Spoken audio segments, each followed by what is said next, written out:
So hello મિત્રો, welcome back to editing video. તો મિત્રો, આજે આપણે જે ગમન સાંથાલનું હમણાં 2 દિવસ પહેલાં સોંગ આવ્યું હતું, તારા વિના જીવવાની મજા નથી, તો તે સોંગનું આપણે પોસ્ટર બનાવતા શીખવાના છીએ। તો ખાસ કરીને વિડીયોની અંદર બનાવી લેજો, અને જો ચેનલ પર નવા છો તો ચેનલને સબસ્ક્રાઈબ કરી લેજો। તો ચલો હવે આપણે વિડીયો કરીએ શરૂ। સૌપ્રથમ તમારે અહીંયા કાઇન માસ્ટર ઓપન કરી અને અહીંયા 16.9 પર ક્રિએટ કરી લેવાનું રહેશે। ત્યારબાદ તમારે એક થંબનેલ લેવાનું રહેશે, જે બેકગ્રાઉન્ડ જે તમને મારી ઇન્સ્ટાગ્રામ આઈડીની અંદર મળી જશે। ઇન્સ્ટાગ્રામ આઈડીની લિંક તમને ડિસ્ક્રિપ્શનની અંદર મળી જશે, અને જો ડિસ્ક્રિપ્શનમાં ના મળે તો તમને અહીંયા સ્ક્રીન પર જોઈ શકો છો, અમારી આઈડીનું નામ છે, જેને સર્ચ કરજો। તો આપણે આ બેકગ્રાઉન્ડને કંઈક આવી રીતે લઈ લીધું છે, અને હવે આને તમારે એક ઇફેક્ટ આપવું છે, જે પહેલા નંબરનું ઇફેક્ટ પૂર્ણ સ્ક્રીન આપી દેવાનું રહેશે, કંઈક આવી રીતે, જેવી રીતે હું આપી રહ્યો છું। અને હવે જે આના કેરેક્ટર છે ગમન સાંથાલ, તો તેનો પણ આપણે ફોટો લઈ લેશું। તો અહીંયા આપણે ગમન સાંથાલનો ફોટો આવી રીતે લઈ લેશું, અને ગમન સાંથાલને કંઈક આવી રીતે અહીંયા ગોઠવી લેવાના રહેશે। હવે આટલું કર્યા બાદ આપણે જે બીજા કેરેક્ટર છે ગમન સાંથાલની સાથે સાથે, તો તેને પણ અહીંયા લઈ લેશું, જે પણ મેં પીએનજી કરીને રાખ્યા હતા, કંઈક આવી જ રીતે। અને હવે આપણે સોંગનું ટાઇટલ લઈ લેશું, જે સોંગનું ટાઇટલ તમે થંબનેલ ડિસ્ક્રિપ્શનમાં જોઈ શકો છો, અને અહીંયા સ્ક્રીન પર પણ જોઈ શકો છો, જે નામ છે તારા વિના જીવવાની મજા જ નથી, તો તેને કંઈક આજે આવી રીતે ગોઠવી લઈશું। આટલું કર્યા બાદ હવે તમારે વૃક્ષનું જે તમારે ટ્રી સર્ચ કરશો એટલે તમને ગૂગલમાં મળી જશે, અને જો ના મળે તે પણ મારી ઇન્સ્ટાગ્રામ આઈડીની અંદર મળી જશે।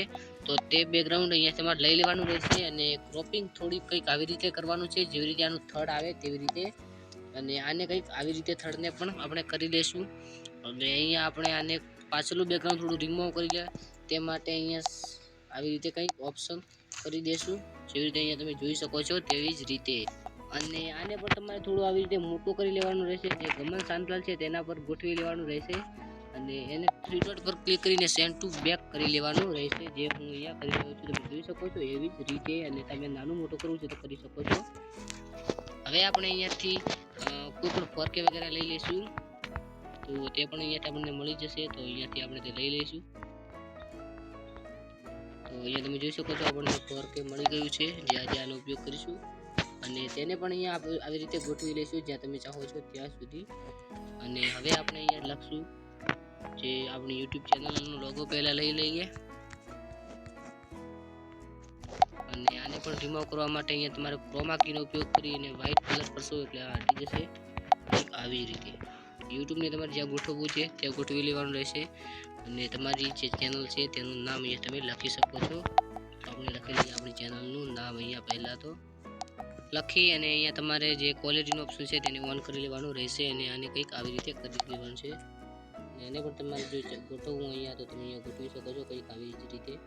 હવે આપણે જે ગુજરાતી પોસ્ટરો બનાવતા શીખો તે લઈ લઈશું, 3 ડોટ પર ક્લિક કરી અને અહીંયાથી આપણે તે પણ લખીશું છે ગુજરાતી ગીતોનું પોસ્ટર બનાવતા શીખો, તો આપણે તે પણ અહીંયાથી લઈ લઈશું, અને આને પણ કંઈક આવી રીતે અહીંયા ગોઠવી લઈશું।